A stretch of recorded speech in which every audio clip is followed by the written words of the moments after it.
Hello everybody, my name is Preston Dennett and welcome to a new episode of UFOs and the Paranormal. Thank you so much for joining me, I truly appreciate it. I'm going to be doing something a little bit different today. Although I've been in this field of ufology for about 4 decades now, I'm still running across cases that really surprise me. There's a lot of high strangeness and weirdness in this field, we all know that. But every now and then I run across a case that really makes me wonder what the heck is going on. So that's the theme of today's episode, which I call Just When You Think You've Heard Everything. 8 incredibly bizarre UFO encounters. I think that these kinds of cases show that we still have a lot to learn about the extraterrestrial presence on our planet and extraterrestrials themselves. I've got 8 cases for you today. I'm guessing you probably haven't heard at least of most of these, and I think you'll find them quite fascinating. I've got cases from across the world, well, 2 cases from outside of the United States and 6 cases from within the United States. These locations include Brazil, Italy, Illinois, Louisiana. I've got 2 cases from Missouri, also Ohio and Texas. These include all kinds of encounters, by the way. Close encounters of the first, second, and third kind. So we see sightings, we see cases that affect the environment in some way, humanoids, and so forth. So let's just get started with the first case. This one I found quite moving. It's a very old case, which occurred during a very dark period of United States history. And yet this case literally shines a light on that period. And I call this case UFO Grants Slaves Their Freedom. This one occurred at some point in the mid-1850s. We don't have the exact date. It occurred in Columbus Township in Missouri, and I think you'll find it a very unusual case. This very unusual and bizarre case was first published in 1935 in the book Folk Tales of Missouri by Earl Augustus Collins under the chapter The Mystery Star. It is almost impossible to verify the sources, as it apparently comes from an oral tradition among former slaves, but as Earl Collins writes of the stories in his book, quote, "Many of these tales were told for exact truth by their narrators." This story was submitted to MUFON by researcher Ted Phillips Jr. and was published in the May 1970 issue of the MUFON Journal, and Ted Phillips writes, "It is not necessarily to be considered a valid UFO report, but it is a very interesting story." And I certainly agree with that. The main witness is Mr. Davidson, who had moved from Kentucky to a large farm in the Columbus Township area of Missouri. He owned a large group of slaves who tended his farm, and according to the report on this case, Mr. Davidson was very kind to his slaves, never harsh to them, and they themselves felt great affection for Mr. Davidson and worked hard to please him. Mr. Davidson and his family were well respected in the community. It was one evening after all the farm chores had been completed and the slaves had finished singing songs outside their cabins and had gone to bed, the Davidson family then saw, quote, "a strange bright star which hung in the sky. Now nothing like it had been seen before, and, quote, everyone was curious about its strange appearance. But unable to explain it, the family just forgot about it and went to bed." The next day, work on the farm continued as normal, and when evening arrived and the Davidson family were eating dinner, this mystery star appeared again. The young members of the family were very excited about it. It was really brilliantly bright, and they remarked that it seemed closer than the night before. And as Earl Collins writes, "Night after night the star appeared, growing brighter and brighter each evening. Its presence was no longer ignored during the day, and many references were made to its appearance and brilliancy during the day's conversations. Everyone but Mr. Davidson talked much of its presence. At first he appeared to have little interest in the children's reference to the star, but later could be noticed paying the utmost attention whenever it was referred to.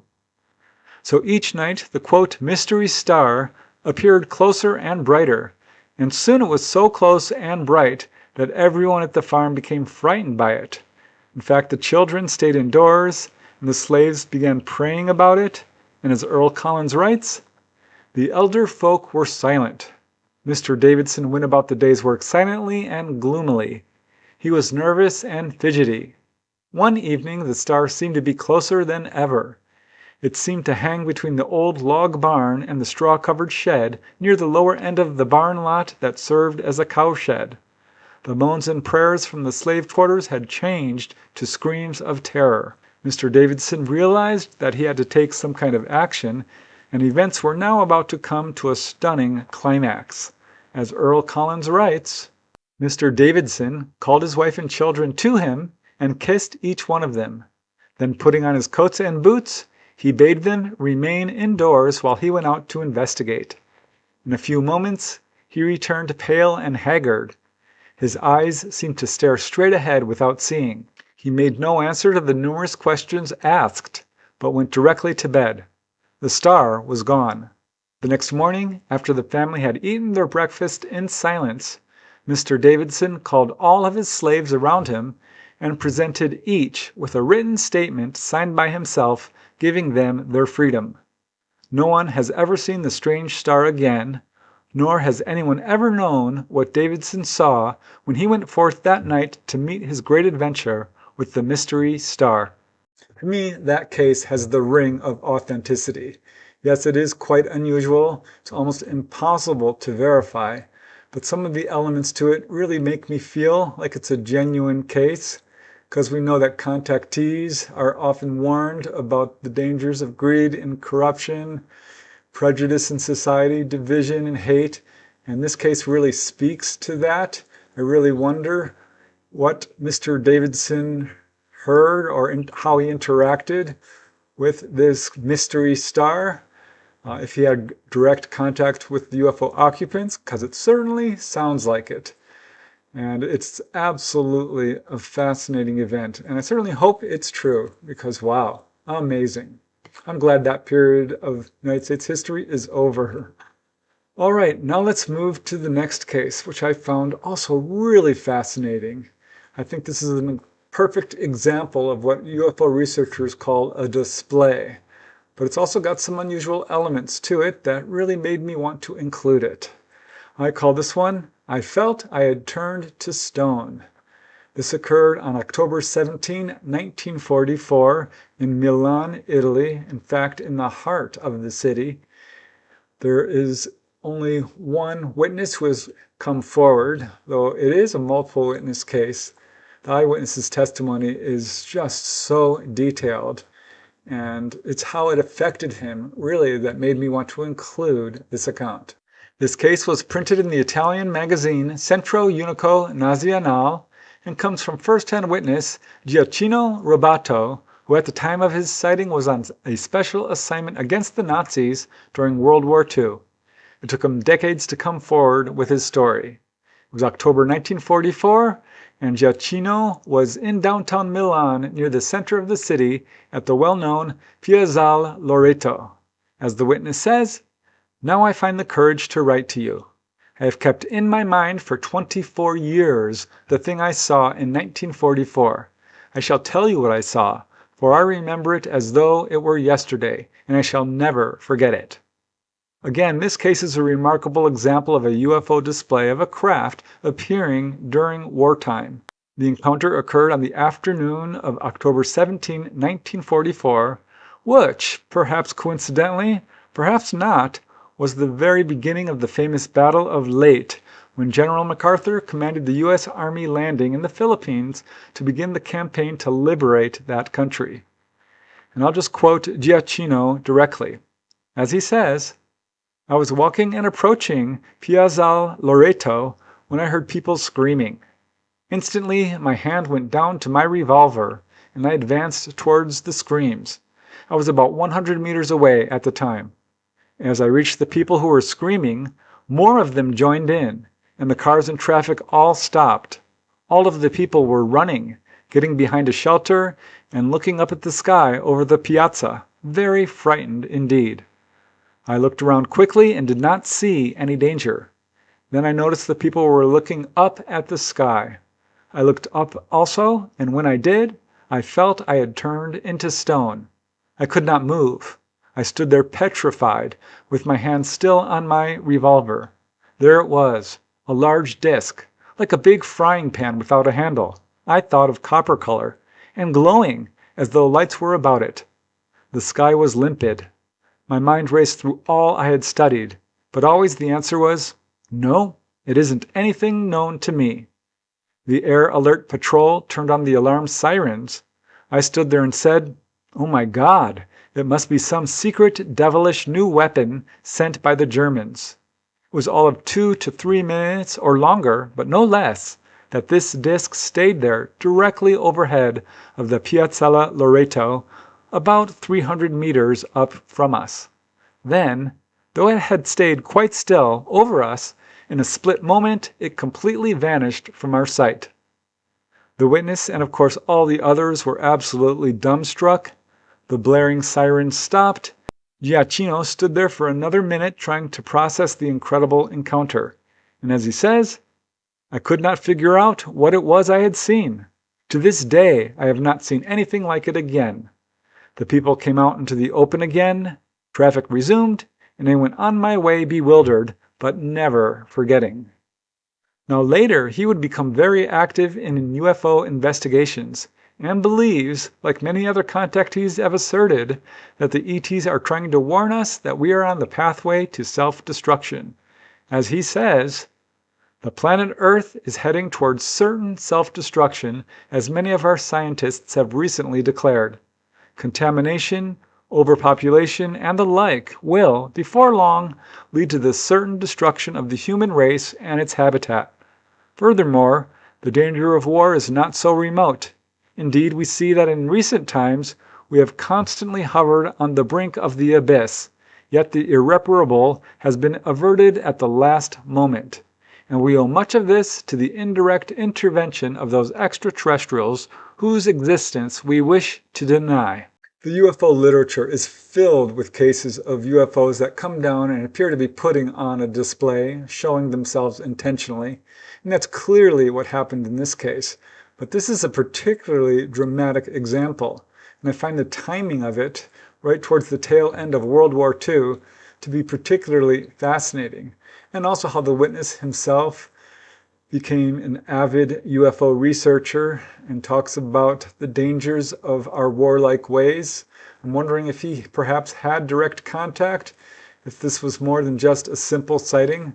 There's no direct evidence of it, but it certainly is an interesting connection to say the least, because as we know, that is one of the main concerns about ETs, is our lack of spiritual progress.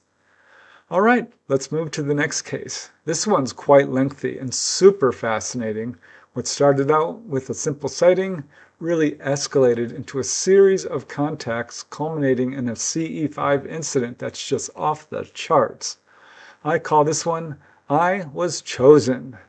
This occurred back in August of 1948, really over a series of months and technically years, in the very small town of Longview, Texas. I think you'll find this a fascinating case of how someone can build a relationship with the UFO occupants.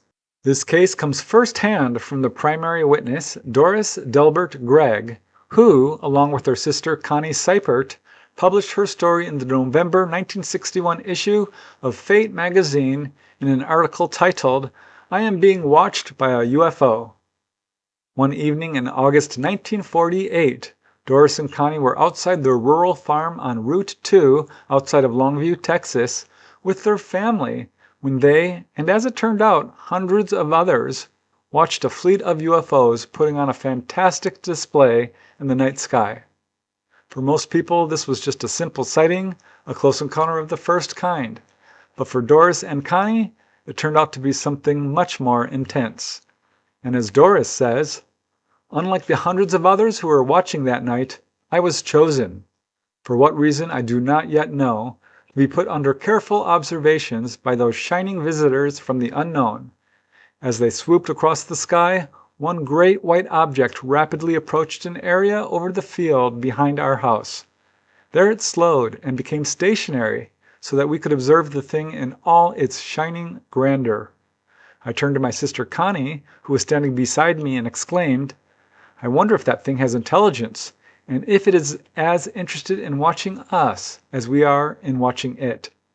Instantly a shaft of white light descended from beneath the object and struck the field 100 yards behind our house.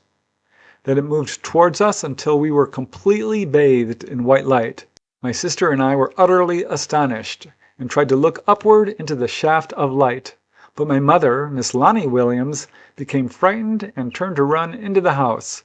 Immediately the light went out, and the great object soared away, following the others which were rapidly disappearing across the sky. So this widely viewed sighting caused great excitement in the town, but perhaps the most excited were Doris and Connie, who found themselves, quote, "oddly fascinated" by their own encounter and hoped for another visitation.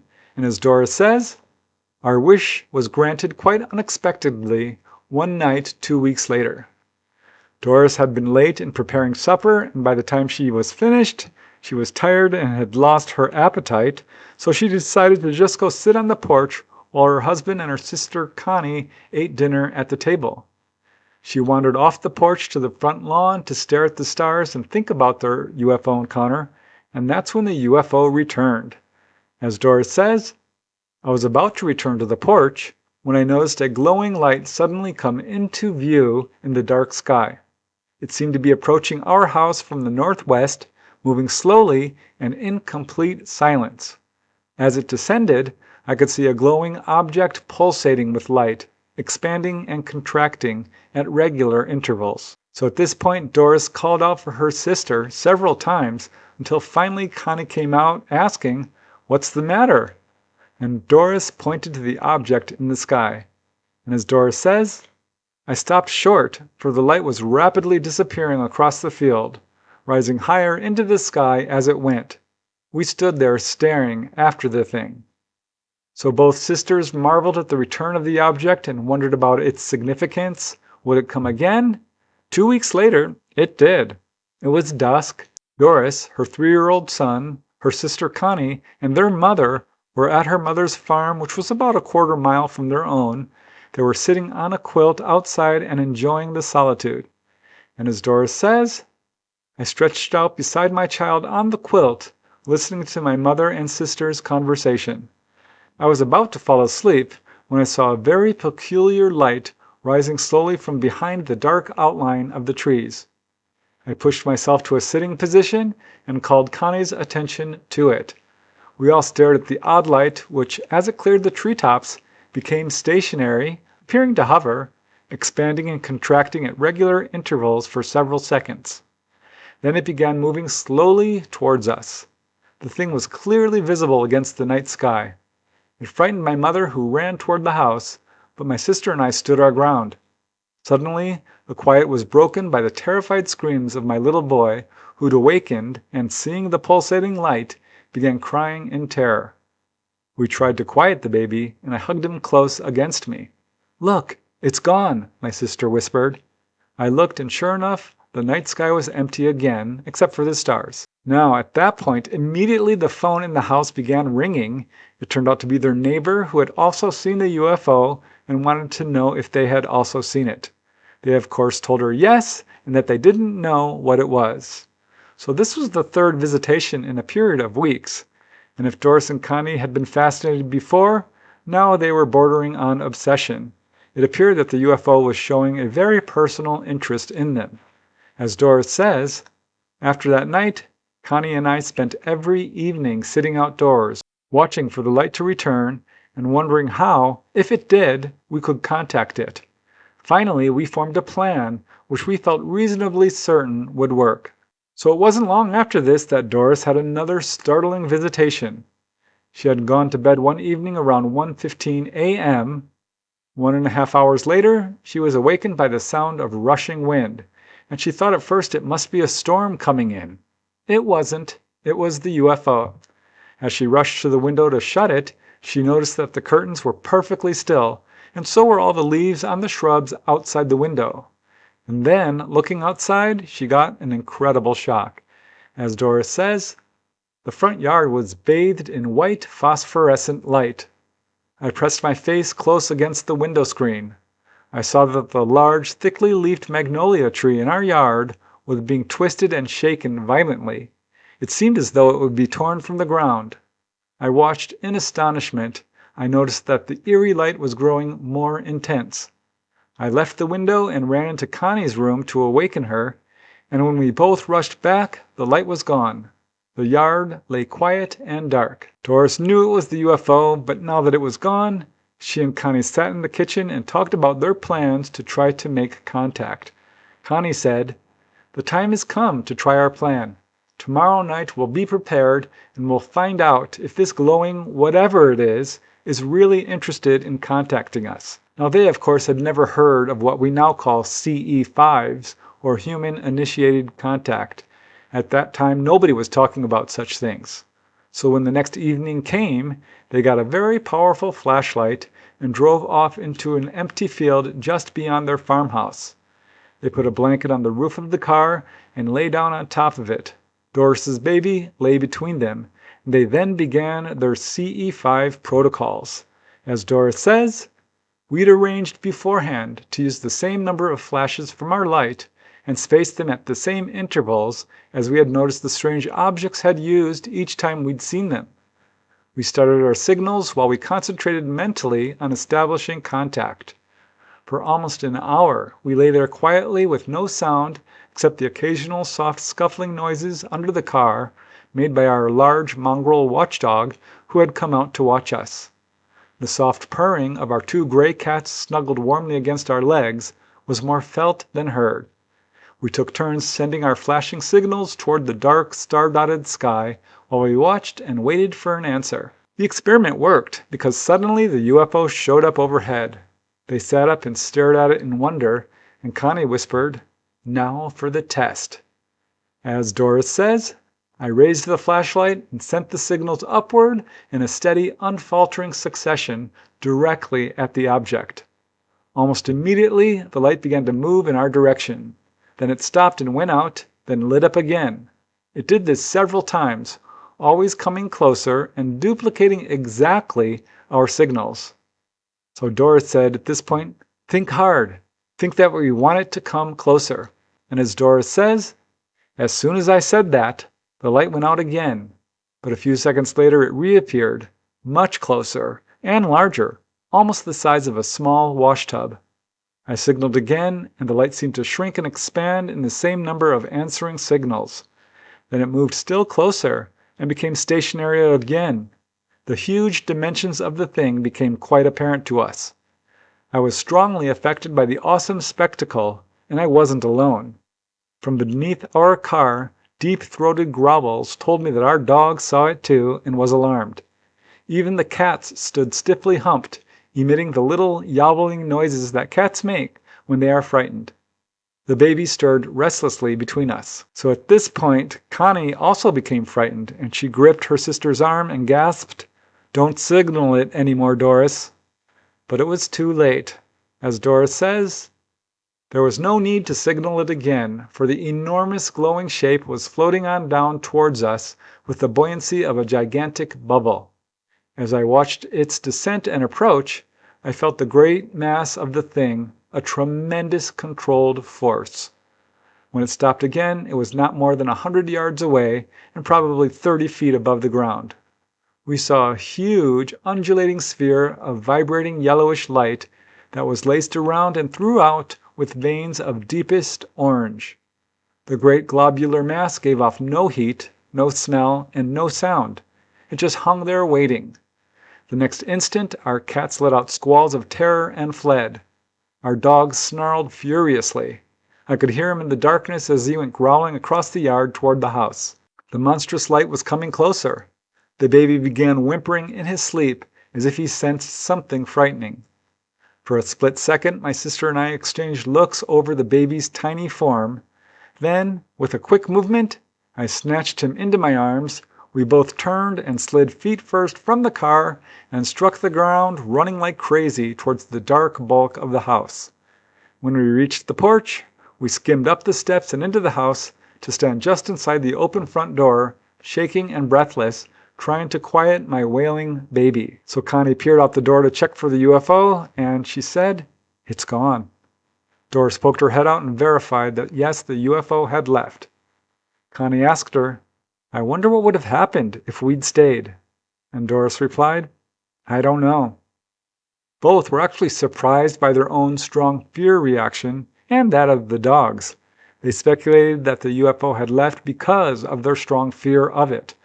Whatever the reason, both Doris and Connie realized that they had just run away from an incredible opportunity. But this proved to be the end of their attempts to make contact, at least for a while. But even more than 10 years later, Doris was convinced that the UFO occupants were still watching over them. As Doris says, "The great UFO is still watching us. I am certain of this." On April 15, 1961, I chanced to go out rather late in the evening to feed my dogs, and my son, now 11, called my attention to a strange light which was moving in our direction, low over the treetops.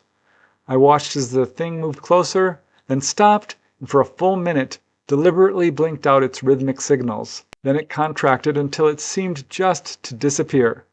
I am not at all surprised by the reappearance of the light. This recent sighting merely confirms my suspicions that it is still around, watching and waiting. 1 month later, May 30th, 1961, Connie and Doris decided to make contact again. Just before midnight, the two sisters and Doris's son snuggled into a large double hammock in their front yard and began to flash the flashlight into the sky. Almost instantly, the UFO showed up again. As Doris says, "We'd barely begun flashing our signal light when an enormous meteor came rushing across the sky and directly over our house, spewing flaming fragments for miles around. The earth-shaking sonic boom from the meteor so frightened my mother, who is an invalid with a serious heart condition and lives with us now, that we were unable to continue our experiment." So was this a meteor or a UFO? They're not sure.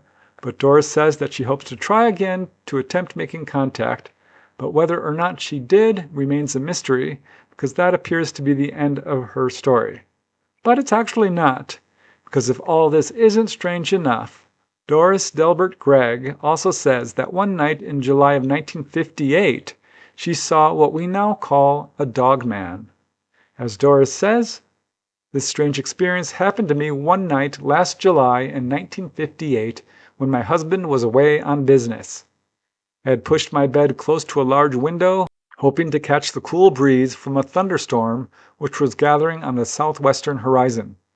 It was stifling hot, and I couldn't seem to rest. But I snapped off the bed light and lay quietly trying to go to sleep. Finally, I dozed off.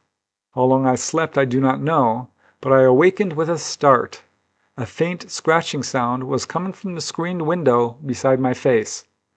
I lay still, staring at the screened window as the seconds ticked by. Suddenly a flash of lightning lit up the window for an instant, and I gasped in horror.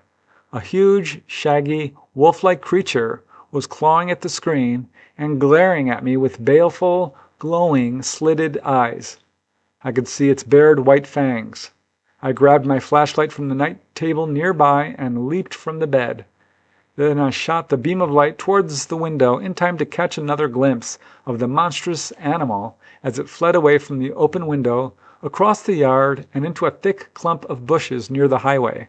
I watched for the animal to come out of the bushes, but after a short time, instead of a great shaggy wolf running out, the figure of an extremely tall man suddenly parted the thick foliage and walked hurriedly off down the road, disappearing into the darkness.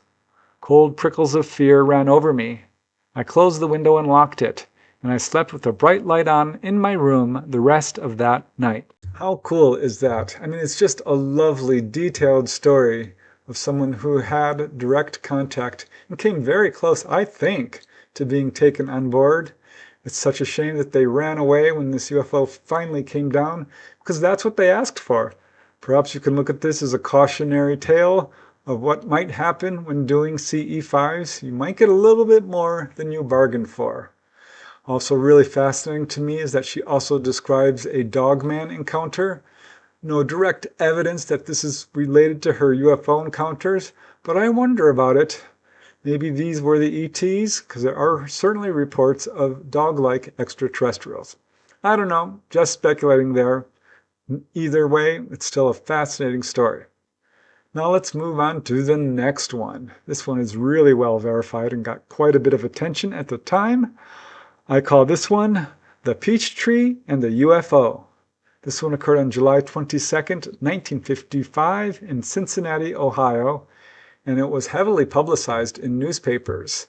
And as I went through these newspaper accounts, I was shocked to see that they were severely biased. And in fact, it looks like they were basically covering this incident up and changing the witness's testimony. That was one of the reasons I wanted to include it as well. Also because it's an amazing example of a close encounter of the second kind affecting the environment in a very unusual way. This very unusual case, again, was published in local newspapers and received a fair amount of publicity. Per the newspaper accounts, on the bright sunny summer morning of July 22nd, 1965, Ed Moots, age 59, was mowing the lawn of his home located at 440 Bull Street in Cincinnati, Ohio. He was hoping to get the lawn mowed before the day grew too hot. He had gotten much of it done and was bending over to move the garden hose, which lay next to his healthy 6-foot-tall peach tree, heavy with fresh, ripening peaches. As he reached for the hose, he noticed a few reddish drops of liquid fall on his hand, and as Ed says, the substance was warm and sticky. It looked and felt like water blood, except that it was oily to the touch. Now suddenly the strange liquid was raining all around him, like a heavy summer rain shower. Ed backed up from the tree and looked up, and to his puzzlement and amazement, he saw a small reddish-pink cloud unlike anything he had seen before. It was about 500 feet up, and according to some reports on the case, there was also a silver disc-shaped craft above this cloud. The craft and the cloud were moving slowly in tandem towards the north. And as Ed says, I watched the cloud for a minute, trying to figure it out, and then my bare arms and hands, where the drops had hit me, began to burn. They really hurt, too. I felt like I had put turpentine on an open cut. I ran for the house and washed it off real good with strong soap and hot water. By the time he got it off, his hands and arms showed distinct burn marks. The next morning, Ed examined his peach tree and was shocked and dismayed to see that it had died during the night. Almost all the leaves were fallen, dried up and burned up, and lying on the ground, as were the peaches, each now not much bigger than the actual peach pit in the center. Even the trunk of the tree had shrunk to half its normal size, and the grass surrounding the peach tree was also dead. The trunk was so hard that Ed was unable to drive a nail into the trunk. Ed couldn't believe how fast the tree had died. As he says, I've seen plenty of them killed by insects, disease, and poor care, but it takes a while for them to die. I've never heard of anything that could kill a plant within 12 hours. Whatever it was, it killed my tree. Some of my friends have suggested that an airplane dropped jet fuel on my tree, but it wasn't that. There wasn't an airplane in the sky. I know, I looked for one.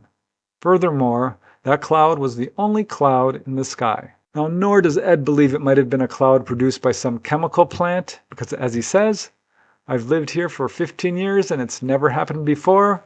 I've never seen a cloud like that before. Again, according to one report on the case, Ed did see a silver disc-shaped craft just above the cloud, though in his alleged eyewitness testimony in the newspapers, Ed does not mention this, and in fact, when asked if he thought the cloud might have hit a flying saucer inside it, he replied, "That's silly. That cloud wasn't big enough to hide a flying saucer, if there are such things. Besides, it wasn't controlled. I watched it for a long time until it drifted out of my sight over towards Eden Park. No, it definitely wasn't controlled." Now, Ed contacted authorities, and his word of his strange experience and the associated evidence spread. People came to visit him. He said he was paid a visit by a man from the U.S. Air Force from Dayton, Ohio, who took the remains of the peach tree, including the stump, the fallen peaches, and the dead grass and leaves. The officer promised to let Ed know what they found out, but needless to say, he never heard back from them. Now here's where the story gets confused. Researcher Leonard Stringfield heard about the case and decided to pay a personal visit to Ed Moots to interview him face to face. Ed Moots told him specifically that yes, in fact, despite the newspaper reports to the contrary, he did see a solid structured craft. While the newspapers said the sighting occurred during the morning as he mowed the lawn, Ed told Leonard Stringfield that in fact it was around 5:30 or 6 p.m. and he was tending to the soil around his peach tree when he felt these drops of liquid not only on his arm but on his neck, and looking up, he saw a strange object like an upside-down pear with a metallic fin. He said one half of the object was red, the other half was green. It was totally silent. Ed told Leonard Stringfield that the object had, quote, perfect contours and was, quote, definitely controlled. Leonard Stringfield underlined that in his notes. Ed Moots also told Leonard that the red liquid came from an opening in the bottom of the object, which then moved slowly and steadily to the northeast. Ed also told Leonard that it was 3 plainclothes men who arrived the next day and took away the tree, the leaves, and the fruit for analysis. And as Ed says, they promised a report of their analysis within 6 weeks. And again, as we know, this never happened. In fact, the newspaper reports were not only highly inaccurate, they appeared to have censored out any mention of the solid structured object, and apparently made up their own testimony, turning Ed Moots' solid controlled craft to an uncontrolled mysterious cloud. I guess such is the nature of UFOs in the media. While the burns on Ed's arm finally did heal, he was left with some minor permanent scarring. Also, the area where the tree had been and the grass surrounding it remained permanently lifeless. Reportedly, Ed did not want to say who these 3 men were that visited him, but later investigation revealed that they were 3 Air Force officers from Wright-Patterson Field in Dayton, Ohio. To me, the biggest takeaway from that case is to be very careful when reading newspaper reports on whether or not they are presenting the account truthfully, honestly, in an unbiased way. Because clearly in that case, they did not. Thank God for researcher Leonard Stringfield, who decided he was going to take a closer look at this case and went to the witness and got his story firsthand. Because to see that this story was being censored in such a way that the newspapers essentially removed the whole UFO aspect of it and called it a cloud, which of course the witness says no, this was an actual structured object. So a truly amazing case. Now let's move to the next one, and this, of all the cases in this compilation, is probably, for me at least, the most bizarre. I have a lot of questions about it. I'll say more about it after I present this case, which I call the miniature UFO. This one occurred on May 18, 1968 in Caconde, Brazil. This case first appeared in the July-August 1968 issue of the APRO Bulletin in an article titled Brazilian Object Real Puzzler. It took place in the small town of Caconde in Sao Paulo, Brazil. The witness is night watchman Caetano Sergio dos Santos, age 28. It was about 5 a.m. on May 17, 1968, after the end of his night shift, that Caetano returned to his small home located in rural Caconde. As he approached his house, he was puzzled to see a strange metallic cylinder lying on the right side yard near the back door. It was just under 7 inches long and about 6 inches wide and not very big, but when he tried to pick it up, he found it was so heavy that he had to use both hands. Whoever had put it there, it must have landed softly, as it left only a slight impression in the soil there. Caetano was puzzled by the object and examined it closely. He said it had a smooth, dull gray metallic surface, but was highly reflective under electric light. The ends of the cylinder were perfectly flat and covered by some sort of transparent material with no visible seams. In other words, he said it appeared to be cast from one solid piece of metal.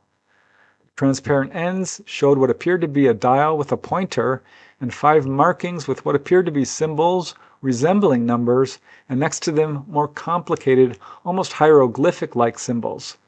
The dial on one end was black and the other was red. Each of the pointers on these dials had a tiny sphere on the end. Gaetano was so puzzled and fascinated by this mysterious object that he studied it for a full 1.5 hours before finally going to bed. He slept for about 5 hours, waking up at 2 p.m. in the afternoon. He went outside to eat an orange and continued to examine the object some more.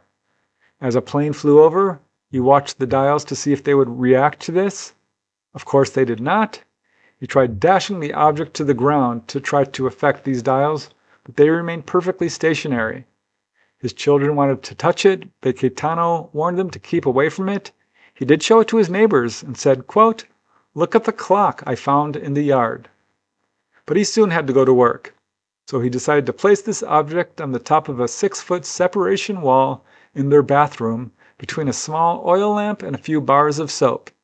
And he went to work and told his workmates about the strange object. Now his wife was pregnant at the time, and because of this, and because he worked close to home, he often returned home to check on her during his shift. That night he returned to his home around 1 a.m., and as he approached his house, his neighbors said that they had heard his wife calling for help. So he ran home and found his wife and 2 young children standing outside in their night clothes crying. He learned that just a few minutes earlier, his wife had been awakened by a loud humming noise coming from the bathroom where he had put this mysterious object, and looking in that direction, she saw an eerie blue light and felt a growing heat, which quickly began to fill the whole house, including her bedroom, which was the furthest room from the object.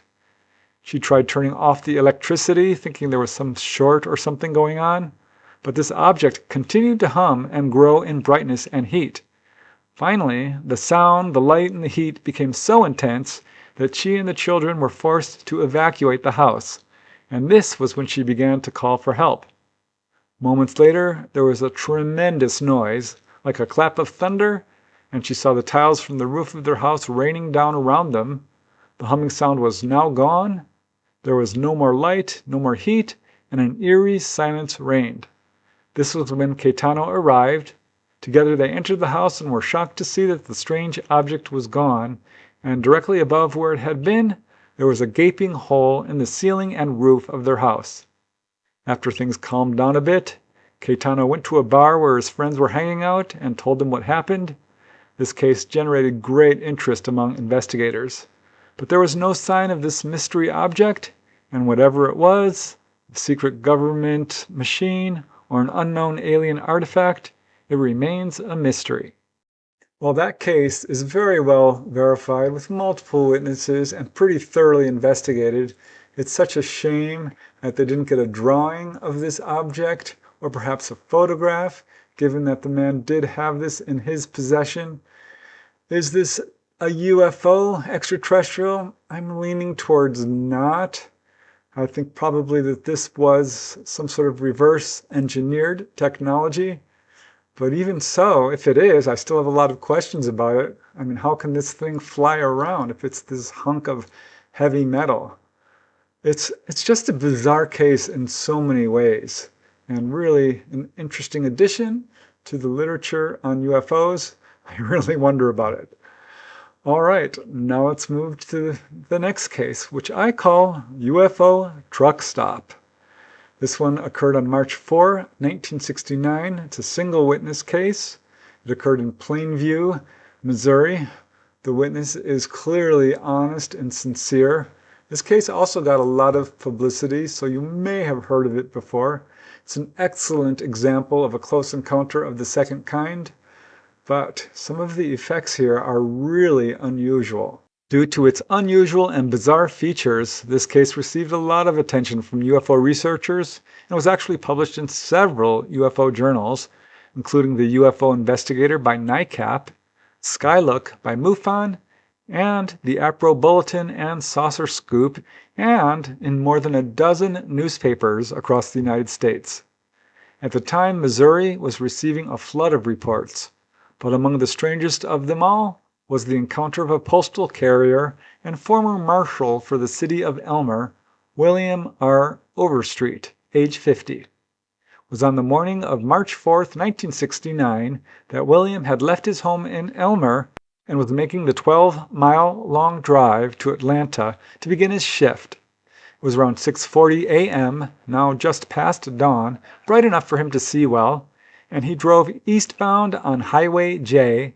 He had just passed the small town of Plainview, just before the East Fork Little Chariton River.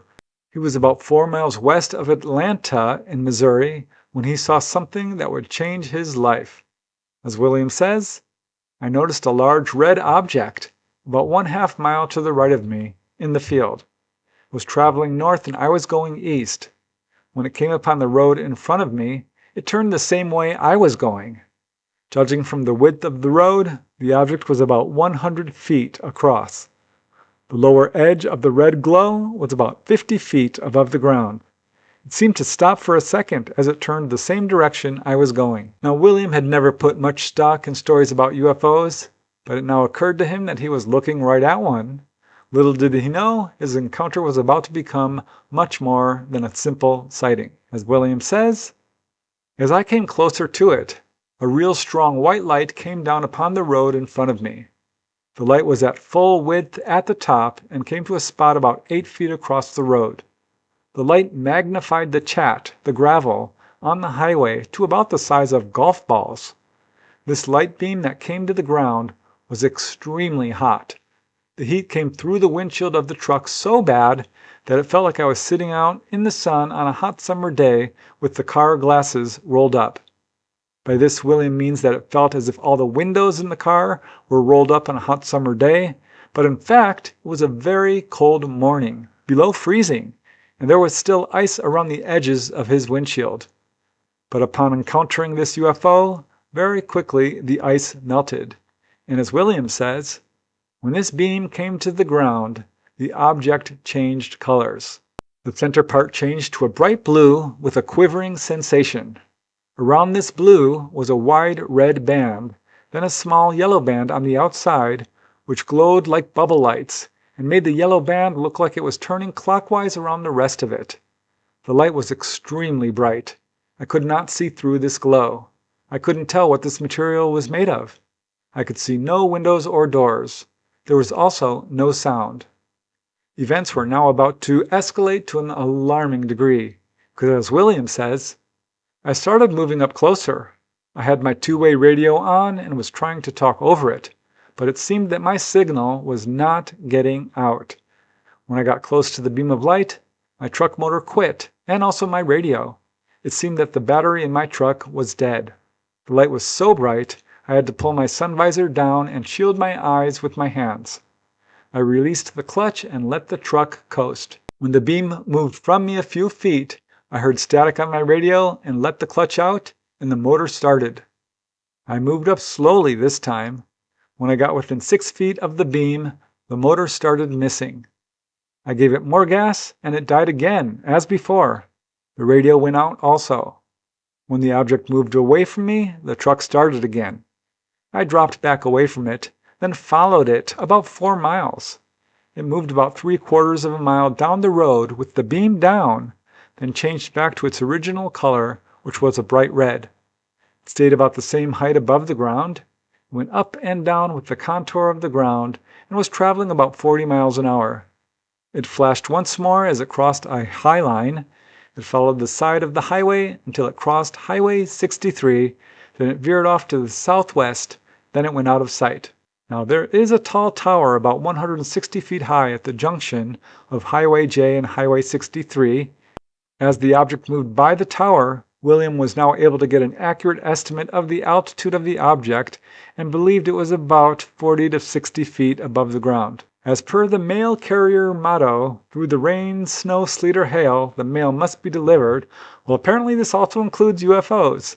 Needless to say, while William Overstreet had been skeptical of UFOs, he now took UFO reports seriously. Says William, I saw it about 8 minutes altogether. I had never believed in them too much until I saw this. Now I know there is something to these UFOs. I do not know why it was there. I also don't know where it was going. I do not know what it was after I saw it. I just don't know. I've never seen anything like it. But I don't care about being that close to another one. Researcher Ted Phillips interviewed William Overstreet personally and writes, "I was most impressed with Mr. Overstreet as an observer. He was most sincere and would discuss only the facts he was sure of." Now it turns out there is some corroboration because there were numerous reports in the next week, including at Elmer, Atlanta, and other cities in Missouri. After the encounter, William Overstreet did retrace the route, stopping at various homes and asking the residents there if anyone had seen what he saw. Nobody had. There was one other strange effect. Following the encounter, William's wristwatch stopped keeping accurate time. I'm so glad the witness, William Overstreet, came forward with his encounter. Always makes me wonder how many people don't come forward and share their encounter publicly, because we know there's a lot.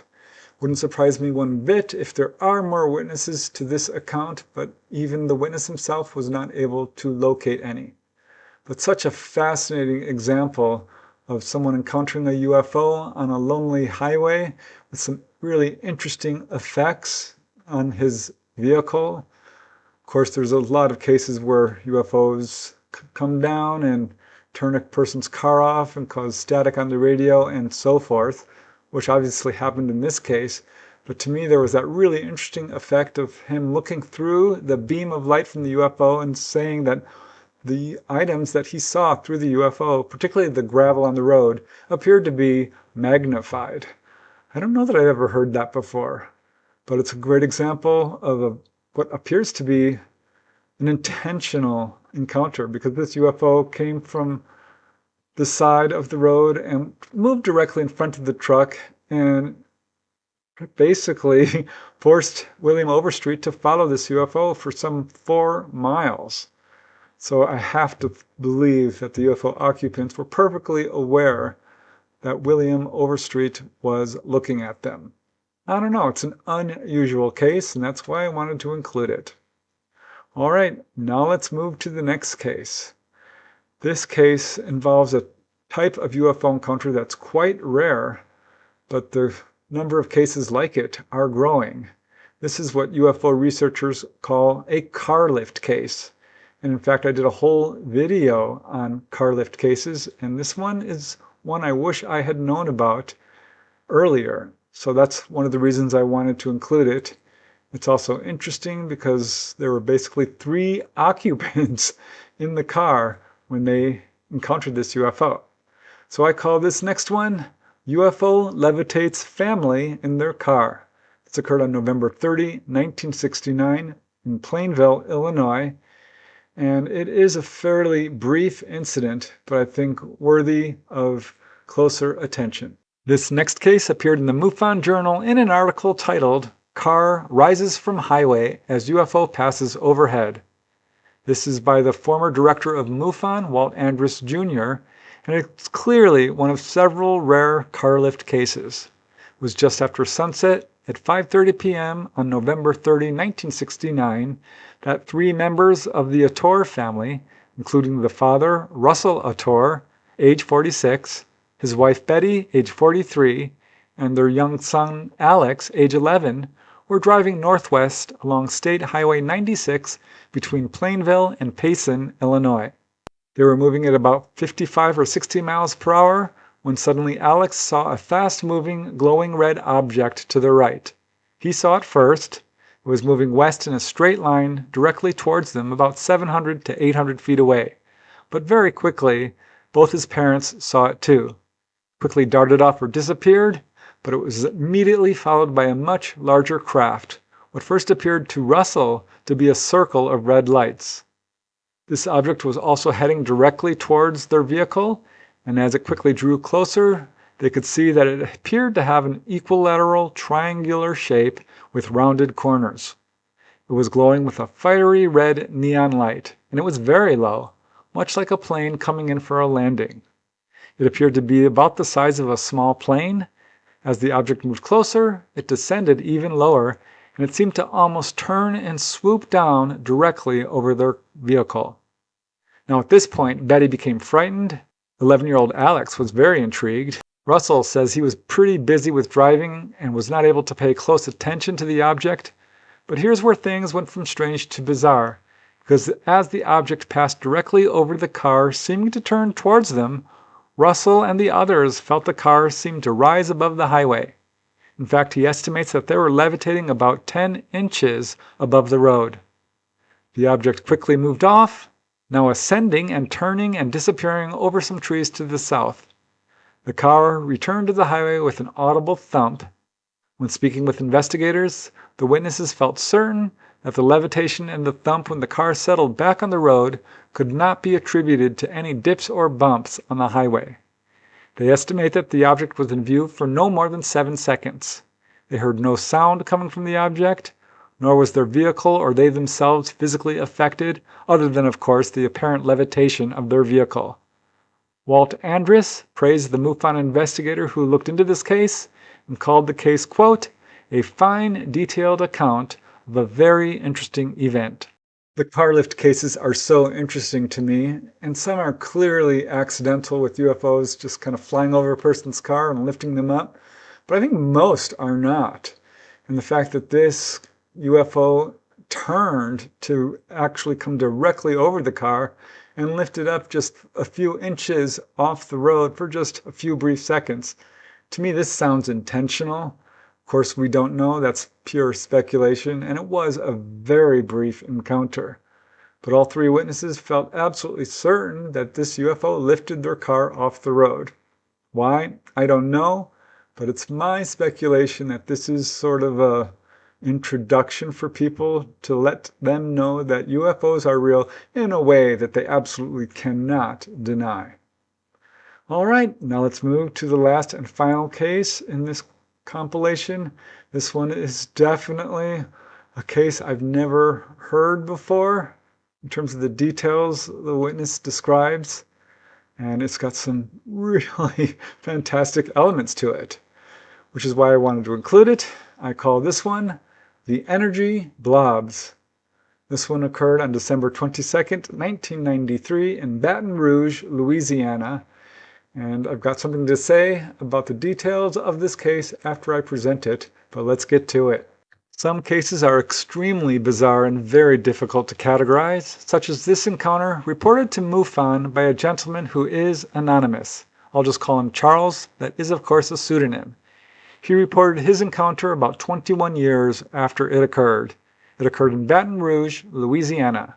On the night of December 22nd, 1993, Charles was listening to the end of a radio show in the living room of his home while his wife was in bed reading. The radio show ended and he got up to join his wife in the bedroom. And as Charles says, as I got up, there was suddenly light everywhere, and I was forced to the floor. I could hear her screaming in the next room, but could not get up to get to her. The next moment, I was in what seemed to be like a cavern made of rock, with a river or something running through the middle. On the other side was one very large blob of energy, surrounded by several smaller energy blobs. As I was thinking of what to ask, the larger one spoke, not audibly, and simply said, "You're going back.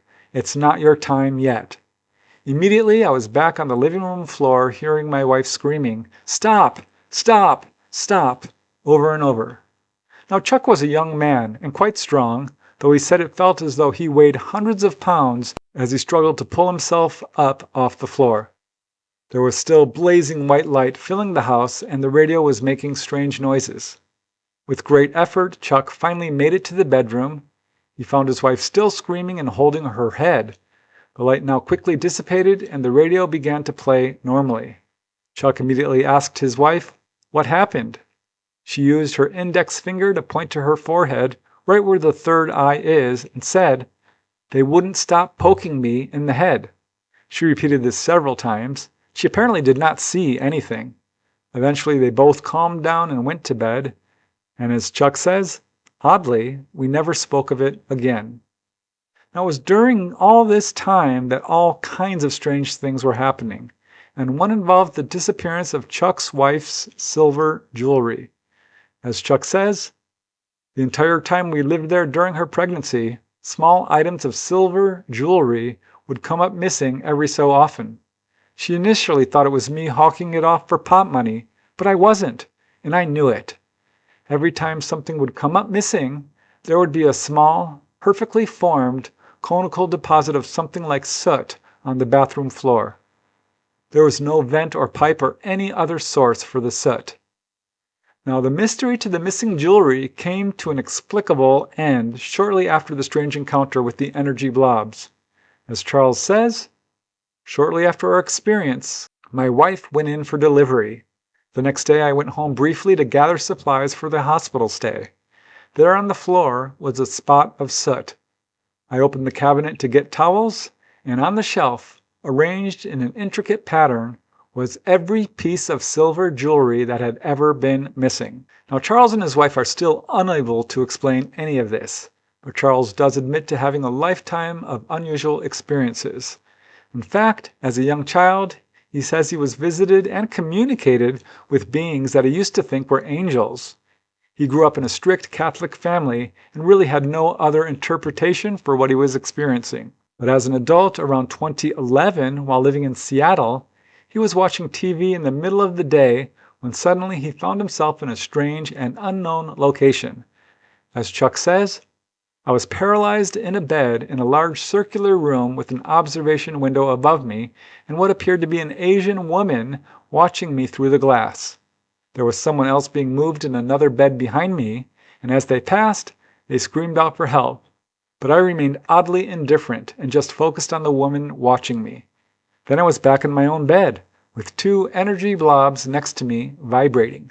They seemed to dissipate, leaving me barely able to move for several minutes. It was following this experience that Chuck did find two triangular marks on his body, which appeared to be, quote, light surgical scars.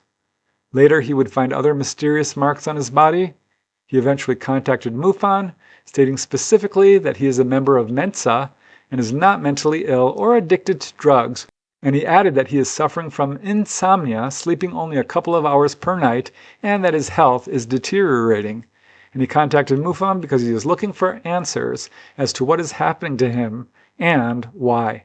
In some ways, I think this is a typical case of ET contact. It's clear that this gentleman has had lifelong experiences. And my heart goes out to him because I often hear witnesses say things like, I've graduated college, I don't have any history of mental illness. And basically giving some caveat as to why they want to be believed. And we see that with this witness. But most interesting to me is how he was essentially transported during one of these encounters, these very bizarre physiological effects he describes, this unusual missing time incidents, the marks on his body. I mean, there's a lot to unpack with this case.